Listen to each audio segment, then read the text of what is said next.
Na videoaula de hoje, vou apresentar os procedimentos de cálculo de dimensionamento das armaduras de seções retangulares submetidas à compressão centrada, de acordo com o que recomenda a NBR 6118. Então, considere a seção transversal de um pilar com 40 centímetros de comprimento e 20 centímetros de largura, submetido a uma carga de 500 kN de compressão. O concreto possui FCK igual a 30 MPa, comprimento da armadura igual a 3 centímetros e o desnível geométrico pé direito igual a 4 metros. O primeiro passo será a verificação da esbeltez dessa seção transversal em torno dos eixos principais de inércia. Então, esbeltez. Direção em torno de X e direção em torno de Y. Na direção em torno de X, a base é igual a 40 centímetros e a altura igual a 20. Já em torno de Y é o contrário, a base é igual a 20 e a altura 40. A inércia dessa seção em torno de X será igual a base vezes a altura ao cubo sobre 12, onde o valor calculado será 26.667 centímetros a quarta. Já em torno de Y, invertendo-se os parâmetros, será igual a 106.667 centímetros a quarta, arredondando. O raio de giração em torno de X é a raiz quadrada da inércia em torno de X sobre a área. Isso vai resultar em 5,77. E na direção em torno de Y, o raio de giração será IY sobre a área, que é igual a 800 centímetros quadrados. Isso resulta em 11,55. O índice de esbeltez procurado em torno de X será K vezes LF sobre o raio de giração calculado. K é um parâmetro que está relacionado às vinculações do pilar nas extremidades.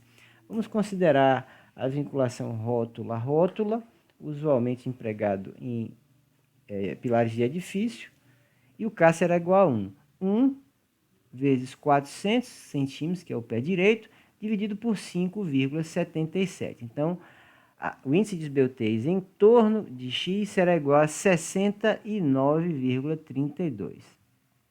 Já em torno de Y, lambda Y será igual a K vezes LF, que são iguais, dividido pelo raio de giração em torno de Y.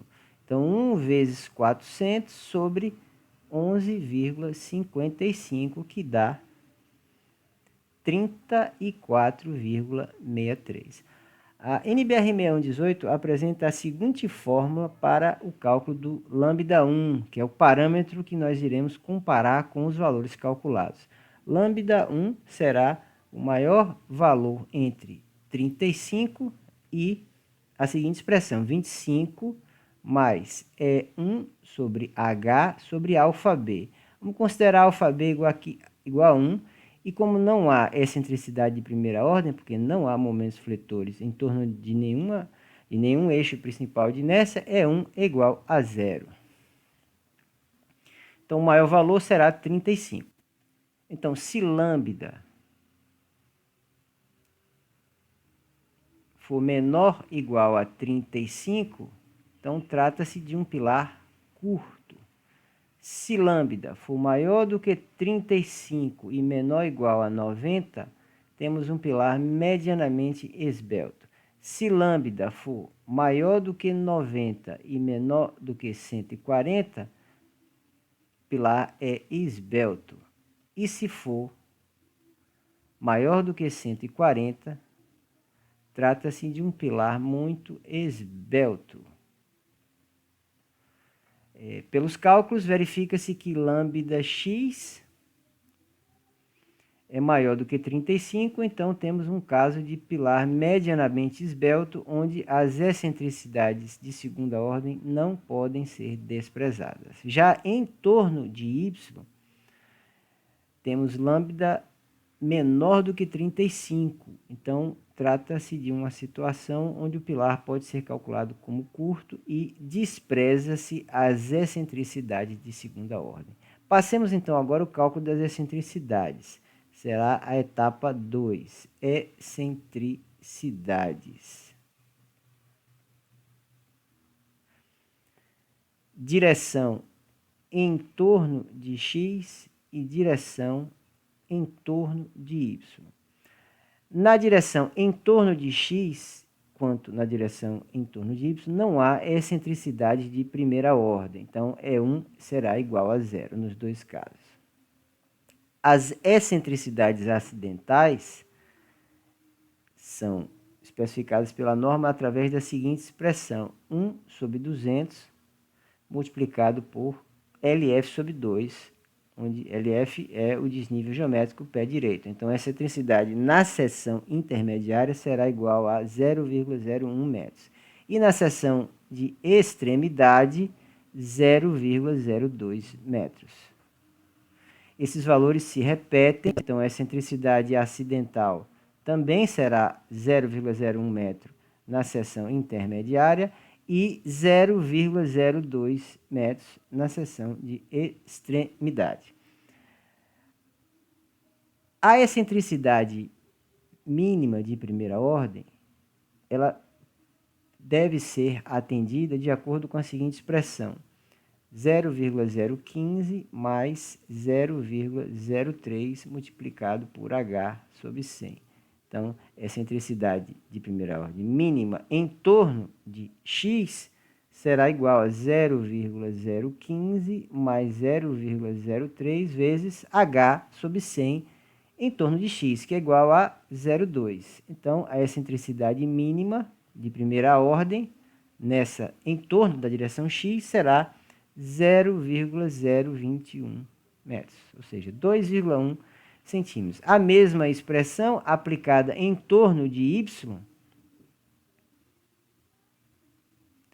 ela vai resultar num valor um pouco diferente, porque a altura é diferente. Então, 0,015 mais 0,03 H sobre 100, que aqui será 40 sobre 100 em centímetros. Aqui. Então, excentricidade mínima em torno de y vai ser igual a 0,027, 2,7 centímetros.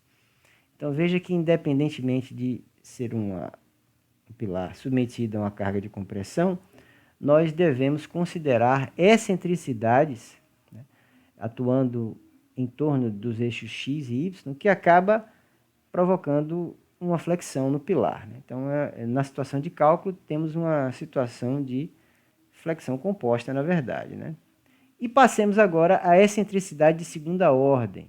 A excentricidade de segunda ordem, como o lambda em torno de x, em torno do eixo x deu maior do que 35, então é preciso considerar também uma excentricidade de segunda ordem em função da esbeltez. A norma especifica a seguinte expressão. Vamos ver o que diz a norma. De acordo com a norma brasileira, item 1483, para a determinação dos efeitos locais de segunda ordem, temos o seguinte. O cálculo pode ser feito pelo método geral ou por métodos aproximados.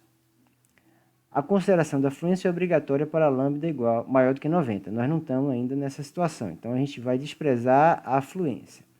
O método geral consiste na análise não linear de segunda ordem, efetuada com discretização adequada da barra, consideração da relação momento-curvatura real em cada seção e consideração da não linearidade geométrica de maneira não aproximada.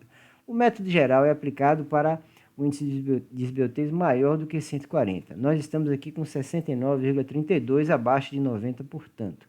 Então, não é um caso de pilar muito esbelto.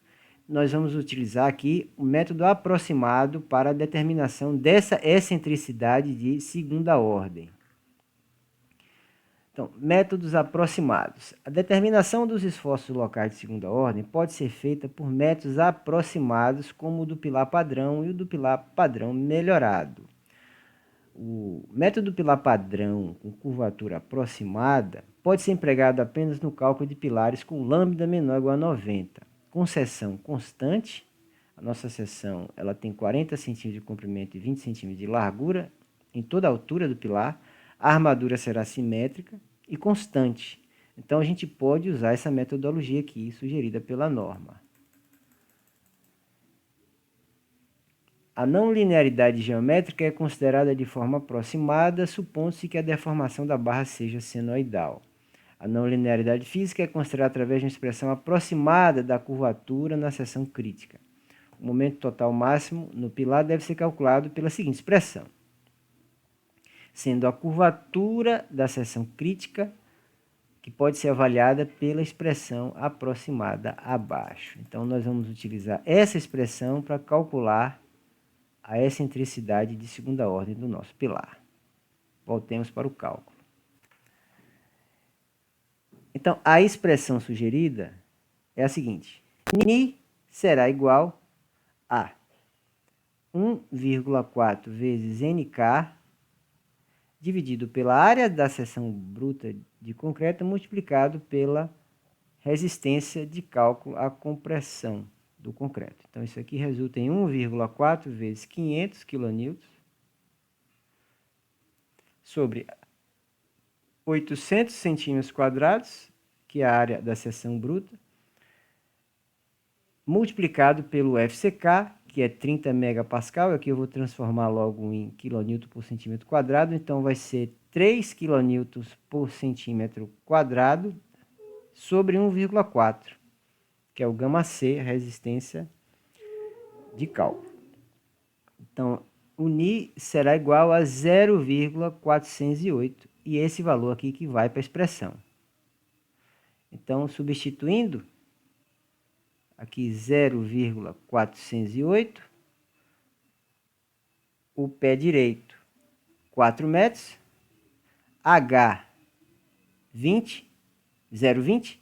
Então, nós temos aqui uma excentricidade de segunda ordem igual a 0,044 metros, 4,4 centímetros. Então, a excentricidade total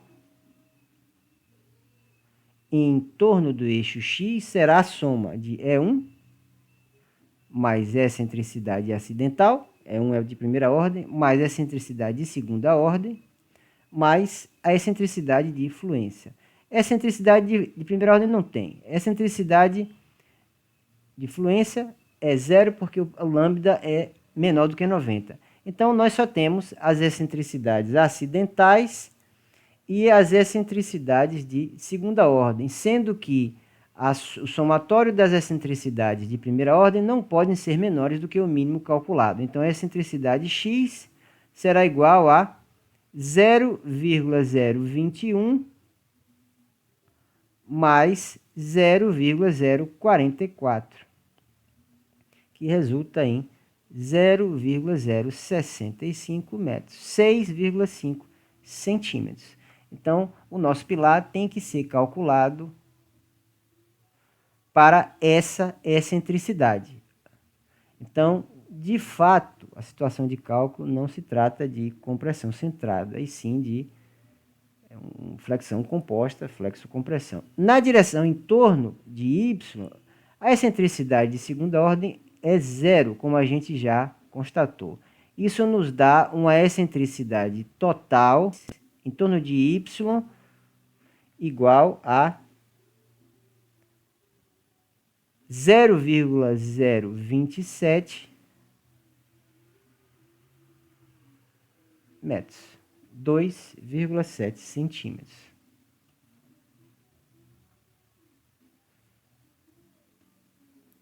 Então, a situação de cálculo será essa.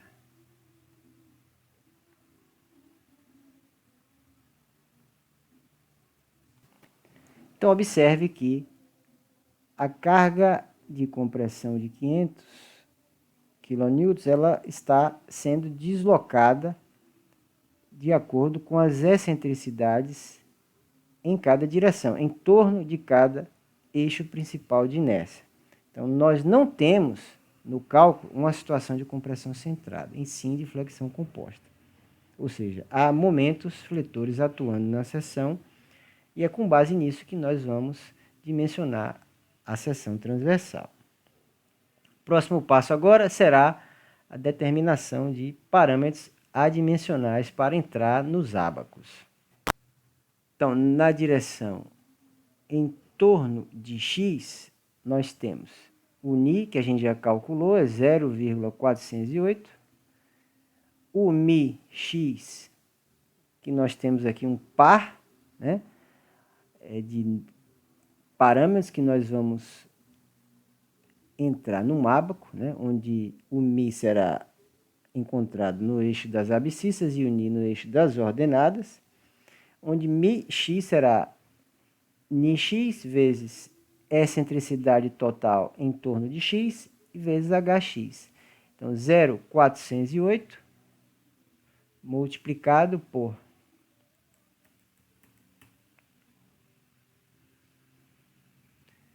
0,065 sobre 0,2.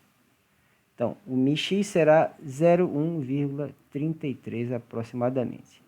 Na direção em torno de y, o ni é igual. O mi y, por outro lado, será igual a ni y vezes EY sobre HY. Então, 0,408 multiplicado por o valor anteriormente calculado, 0,027 sobre 0,4, o que nos dá 0,03. Então, o nosso par de algarismo de valores vai ser 0,133 nas abscissas e 0,408 para as ordenadas. Na direção em torno de y vai ser 0,03 e 0,408. Vejamos então o ábaco. Bom, primeira coisa é identificar se o ábaco está correto. Temos aqui aço Ca50, coeficiente de minoração da resistência do aço 1,15, a relação D' sobre H, cobrimento sobre a altura da seção, vai ser, então, D' 30 milímetros, 3 centímetros, dividido por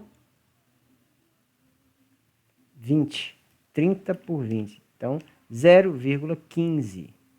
Então, o ábaco para achar a taxa mecânica de armadura em torno do eixo X está correto, contanto que nós sigamos essa configuração essa disposição de barras que se vê na imagem. Então,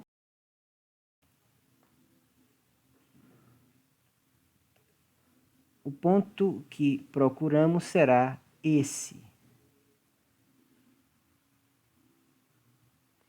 Então, nós temos aqui 0, 0,1, 0,2 e 0,3. Então, o nosso ômega está entre 0,1 e 0,2. Então, por simplificação, aqui eu vou considerar ômega igual a 0,15. Então, esse será o nosso parâmetro de cálculo, a taxa mecânica de armadura.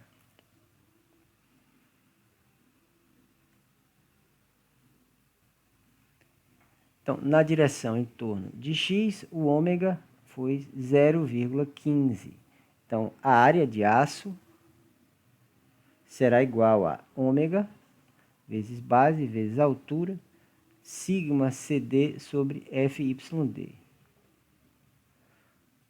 Então, 0,15 vezes 20, vezes 40, perdão, vezes 20, vezes sigma CD, que é 1,82, porque é 0,85 vezes FCD, e o FYD é 43,48 kN por centímetro quadrado. Já cortei as unidades, então a área de aço será igual a 0,15 vezes 40 vezes 20 vezes 1,82 dividido por 43,48. Deu 5,02 centímetros quadrados.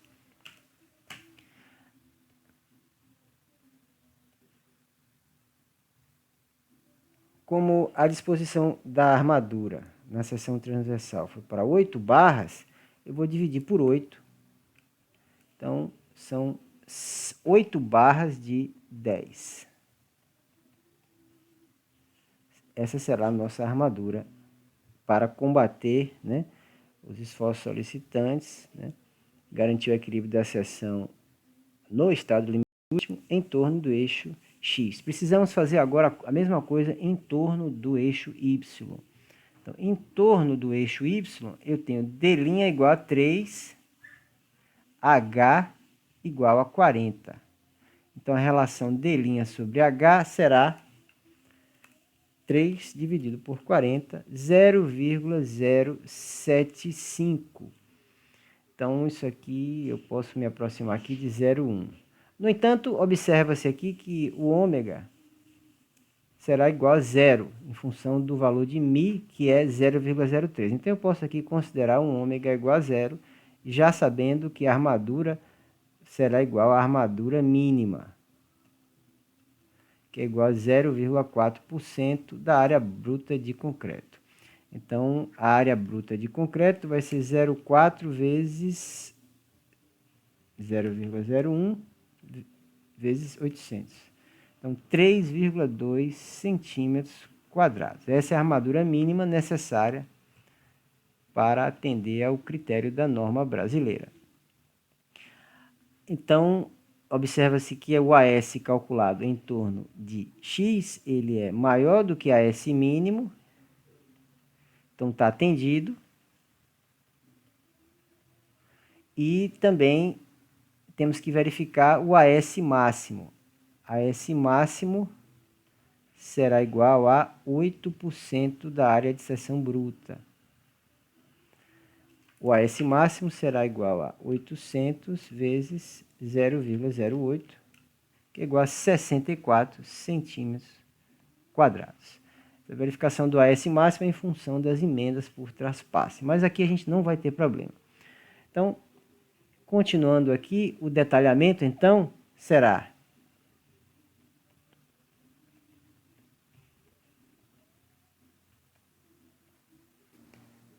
nós vamos ter que dispor as 8 barras calculadas,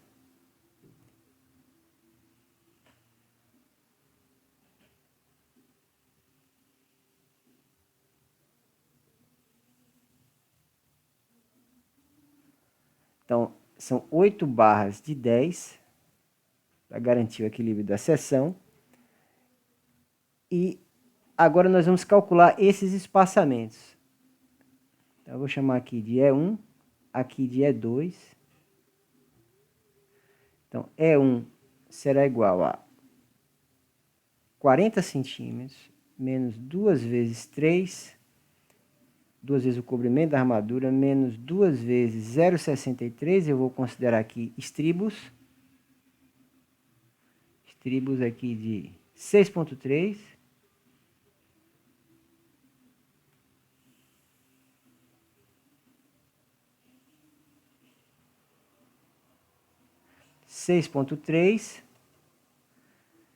E menos 3 vezes 1 centímetro, que são 10 milímetros. A bitola dividido por 2.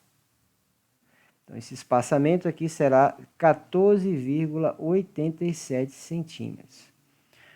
O espaçamento limite será o maior valor entre 40 milímetros,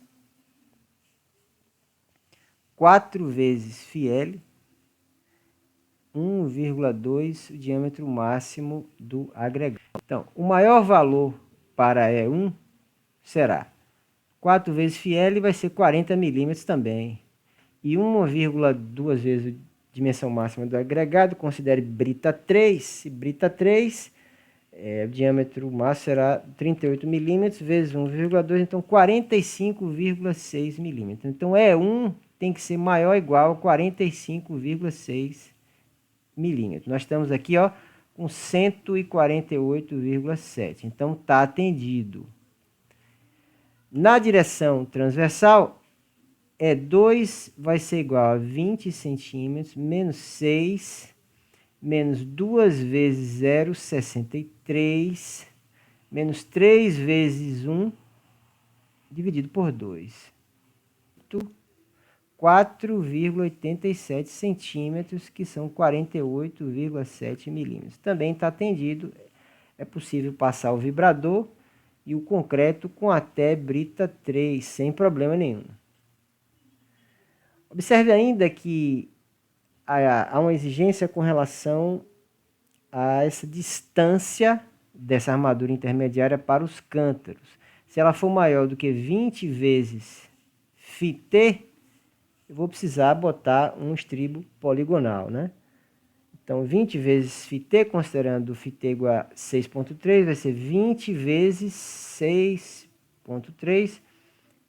20 vezes 6,3 vai dar 126 milímetros. Então, essa distância aqui é 1, ela está dando 148. Então, eu vou ter que utilizar o estribo poligonal também aqui, ó.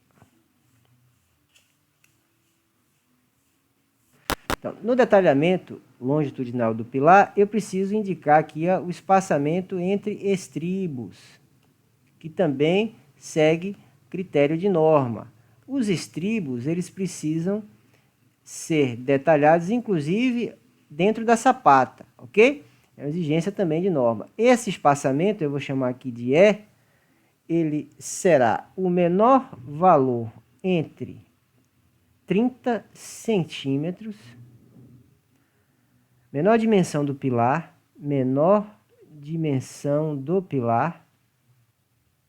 no caso aqui 20 centímetros, 21 vezes φL para aço CA25 ou 12 φL para aço CA50 e aço CA60. Como nós estamos com aço CA50, 12 vezes φL vai ser 12 vezes 10, então 120 milímetros. Então, o menor valor entre 30, 20 e 120 milímetros será 120 milímetros. Então, esse é o espaçamento do estribo, 12 centímetros, ok? Estribo de 6,3 a cada 12 centímetros. Lembrando que a concretagem ela se dá por etapas, usualmente se monta as armaduras de flexão da sapata, que nós vamos falar disso posteriormente. Monta-se o arranque, posiciona ele, a dobra tem em torno de 20 a 30 centímetros, não mais do que isso, que a função dela é só manter a armadura na posição vertical. Concreta-se a sapata, em primeiro lugar, né? A primeira etapa. Faz-se o tratamento de junta, né? Por apicoamento ou por corte verde. Em seguida, prossegue-se a montagem da armadura do pilar, considerando aqui o comprimento de ancoragem necessário LB. Ok?